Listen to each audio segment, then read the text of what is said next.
आप सबको स्मरण होगा, आजादी के बाद इस देश में कांग्रेस पार्टी के जो नेता थे, उन्होंने दूरदृष्टि से दुनिया के बदलाव को समझा था। उस समय में दुनिया में दो बड़ी ताकतें थी, रूस और अमेरिका। तो हमारा देश आजाद हुआ था, गरीबी थी, तकलीफ थी, पर हमारे नेताओं की दूरदर्शिता थी। इसलिए हमने फैसला किया कि न हम रशिया के साथ जाएंगे, न हम अमेरिका के साथ जाएंगे। हम गुटनिरपेक्ष देश के रूप में अपनी नीतियों का निर्माण करेंगे।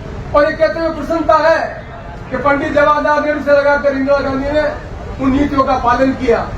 इसीलिए आपको स्मरण होगा, इंदिरा गांधी जी के नेतृत्व में 108 देशों का सम्मेलन दिल्ली में हुआ था, गुटनिरपेक्ष देशों सम्मेलन हुआ था। उस गुटनिरपेक्ष नीति का कारण याद करिए, बांग्लादेश का युद्ध।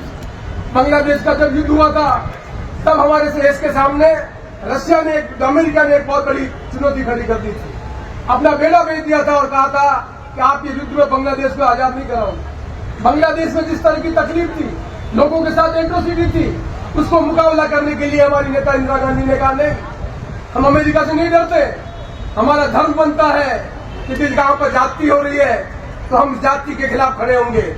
और हमने उस समय पाकिस्तान के सामने बांग्लादेश बनने की स्थिति में इसलिए भेजा हूं कि पाकिस्तान के ऊपर जिस तरह की उन्होंने बांग्लादेश की स्थिति पैदा कर रखी थी, हमारी नेता ने हिम्मत करके खड़ा किया और अमेरिका के बेड़े की परवाह नहीं की और दुनिया के नक्शे में एक नया देश बनाया, बांग्लादेश बनाया।